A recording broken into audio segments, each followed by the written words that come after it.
Hey, what's up, guys? Jason back here again, trying to get my e-buggy a little bit more in a better state of repair. So I'm going through the bearings. I've recently done the driveline bearings. I did the center differential, the rear differential, right here for the input cup. I did the bearings for that. I did the outdrive bearings I just need to do the tire bearings. So I done did this front tire over here. Now we're gonna work on this one. Now I was gonna switch the bushings. Hold on, let me try and find the part. These little bushings here, which go on the little swivel pins for your steering.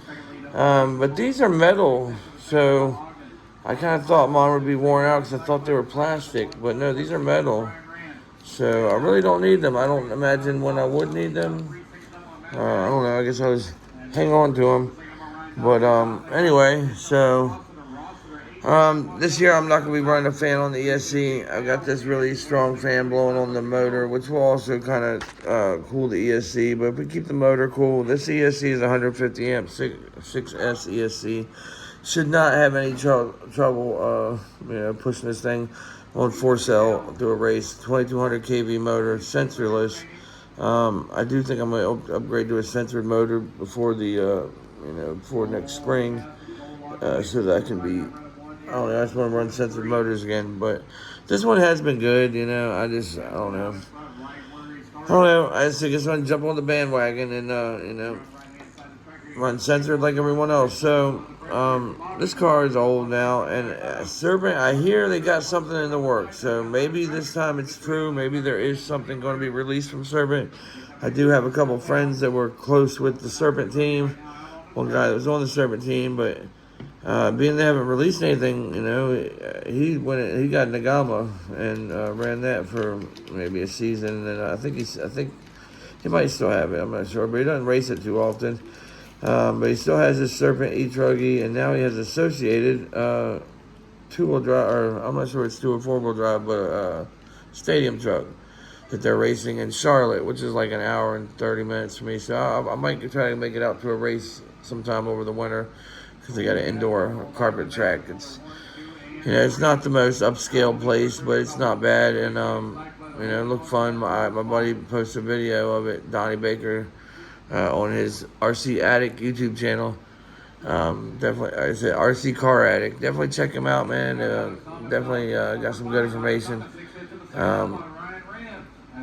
He doesn't post too often, but I think it seems like he's getting back into the swing of wanting to race a little bit. So he got that 10 scale car. So anyway, check him out, guys, if you guys are interested.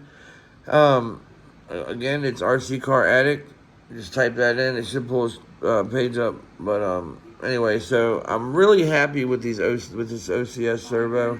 This one has been flawless. It's 45 kg, 0.09 transit time, a little on the slower side, but it's got a lot of power, and it's stable. It's quick enough for me. I think this is perfect, and it feels like a Savox. It's kind of got the same noise, same. It just kind of gives you the same feeling. So. I don't know, it's been great. No complaints. All metal case, brushless motor. It's been great. So, I also did put a cap pack on this just to maybe, hope from having the ESC fail due to, not having the current stored in any of the capacitors.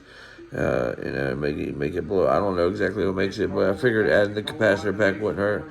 And then I shoe-glued this fan down on there. I actually got one of these little infrared transponders, which I got a question from my buddy, RC Car Addict. I haven't asked him this yet, but it looked like they installed a infrared lap timing system on his truck. So I need to ask him about that and see if they are running these infrared systems, which are really cheap. You can actually get them from like Alibaba for like $15, I think. But if you get it here in America on eBay, they're $25. So not a bad deal. Definitely better cost. You do got to cut a hole in your body so that the infrared can get out and catch the sensors as it picks. The sensors can pick it up as you pass underneath, because you got to put it over like a little gate kind of over top of it that's got like 8 or 10 sensors. to pick it up. And it's worked well, but you do got to have the hole cut in the body, which not usually a big deal. I think most people can afford to put a little hole in their body for cooling and whatever else. But anyway, so we're about to tear this one down and take a look. I'm going to get tore down a little bit and we'll see what's going on. So I'll be right back. All right, guys. So it's coming along, but kind of slowly. Serpent uses these dust shields. And you can kind of grease down in there, and the grease stays in it. Actually, it does really well as long as you keep them on there in a decent shape. This one's got a little hole, but we're gonna let that go for now. But they're difficult to get on, and used ones can be sometimes easy. But I put in grease, just some 3-in-1 oils, what's in there, and then when I do that, it typically will kind of make the rubber kind of swell, so it doesn't go as good. So I kind of got to dry it and let it set up for a minute and get kind of dry out of the grease. But anyway, I just got to get these bearings in place. They were in bad shape, but we're about done with this side. After I get that on, I slide it all together, wipe it down, and we're good to go. But all right, we'll be back. All right, guys, so I thought things were looking good, but then when I looked at this side, these little bushings, this one was like that. And I kind of noticed when I was rebuilding part of it the last time, I noticed something looked off, so I looked around seeing these pieces. But then, the steering still worked well. It wasn't binding, so I just kind of left it alone, but figured I needed to do it at some point. The other side were fine, and I do have 4 of them. I may go back and replace them, being that I do see that they wear out now. This is one of them. The other one was still intact. It looked like it had gotten a little thin there on the top hat type portion, the rim around it. Anyway, so yeah, we're going to throw these in. Which, just so you understand, they go down in here for the little hinge pins for the steering to slide on. But anyway, I'm going to get off here so I can install it. I'll be back. Hey guys, this ain't the first time I've showed y'all this, but I have a pretty good bearing collection that'll, so because I buy this big roll of NSK high quality bearings. Never had one fail, never had one get gritty. Not at all. They're like the smoothest bearings I've ever had, and they last forever. I am reconditioning a couple of them right now, just because I've been using them for probably over a year, and I wanted to throw them in some. I put them in some WD-40 to clean. I've been kind of shaking it, kind of vibrating it the best I can, like one of those cleaning machines. Anyway, just so I can try to get, because I don't want to take the shields off of them. I just want to kind of get most of the dirt and most of the dirt out of them. And then after they dry, I'll air blow them and put some, regular grease in it. I generally use 3-in-1 oil. Sometimes I use air compressor oil. It's a little bit thicker, but it all works good. And then the bearings are real smooth and fast for a while after you do that. But I haven't had to just throw any of the bearings away. I keep them as backups after I do that. But these are all new. This is my NSK bearings. This is my NMB bearings, or vice versa. One's one and one's the other. Got looks like about 20 of each, which will last me a good long while. Then I still got, this is a bunch of NSK, let's see, metal shielded bearings, which these are very high quality. They came with the Serpent kit. But anyway, the bearings you might need to get, like on Serpent, they use obviously the steering bearings and clutch bearings and that kind of thing. But they generally use on all differentials the 8.5x16. So those are, the most common ones. That's why I get this bulk pack, because this is going to be the driveline bearings. These are super high quality. I won't have an issue on the driveline. And then you want to have good wheel bearings. So I use them there as well. I pretty much use the NSK everywhere. But when it comes to like the steering bearings, I just get whatever comes in a Fast Eddie kit or whatever, because they're just not as important. You can change them easily. They're really small, and they change out real easily. But anyway, so one bearing I did want to show y'all. I can put that back together in a minute, but a bearing that I wanted to show you. Now, these are not actually the right size. These are similar in size. These went to the Serpent SRX8 Ebuggy. Not the SRX8, sorry, the 811 Ebuggy. The SRX8 uses the same. Let me find. I've got 4 left because I had 4 new ones, so I decided to take and clean these other 4, which are these ones. So see, they're a little smaller than the other ones, but so you need these, and then you need 2 on the drive line going into the diffs that are not the 860x5. They should have just used these, but it has the front one is actually a smaller diameter. It's maybe like 10 millimeter diameter on the outside, and I think 8 through the center, or maybe 5. I'm not sure, maybe 8. But anyway, and it's a smaller bearing, but they hold up a long time, especially if you get an NSK. Maybe an NMB. And I really just don't like the NMB as well as the NSK. They are good bearings. I have had a NMB fail on me though. Just the metal shielded ones I get.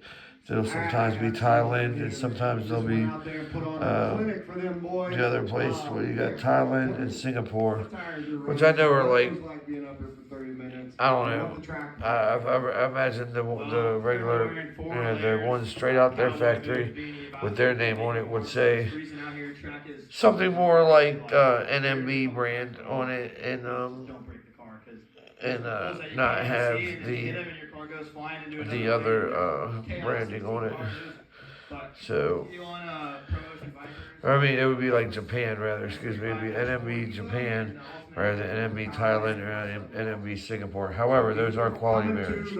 Not quite as high as the NSK, but guy on eBay sells, he said he's got plenty of them. A roll of 80, 8x16x5 for $94, which is like $1.15 or $1.20 a bearing. You really can't beat that, guys. Yeah, it's a little over $1 bearing, but the quality of the bearing, they sell them individually for $7, $8, $10, $12. You know, if you would, people don't buy them individually because that's too expensive. But if you wouldn't want to buy them individually, so they're very high quality. These are made for industrial, applications where they will last forever. So, all right, so I'm gonna let these sit in here. Keep shaking it. Probably do this over the next hour or 2. I'll take and spray them out with air. Let them dry real good, and then re-grease them. So that's a way to extend bearings. Not only if you have good bearings, if you have shitty bearings, this ain't going to do that much. It'll get them to work a little bit, but then they'll quickly break. That's been my experience anyway. All right, guys, so I've got the front, rear wheel bearings all changed out.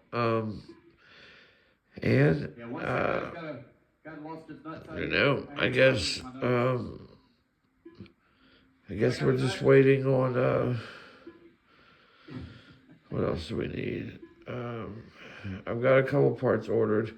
I need to get a new, what is it? I can't quite remember.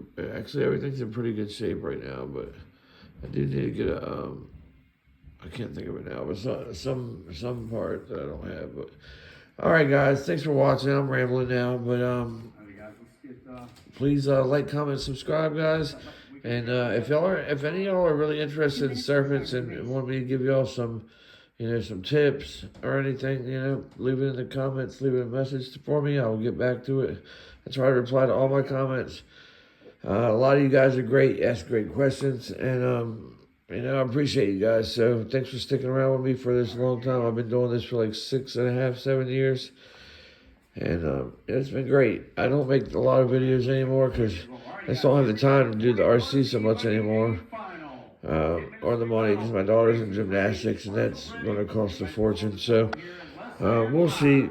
So anyway, thanks for watching, guys. The next rebuild will be my nitro buggy. It needs to have the bearings changed out, that's for sure. It needs to have new brake pads, new brake discs. That's primarily the most things that it needs. Other than that, there's a couple other worn out different parts. You know, they're starting to wear out. Like I can replace the rear center drive axle. I've got one in stock, so I'm going to do that. Yeah, also I'm going to do the front shock,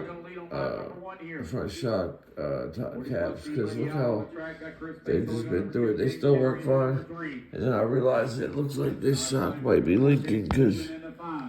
Let's see if you can see.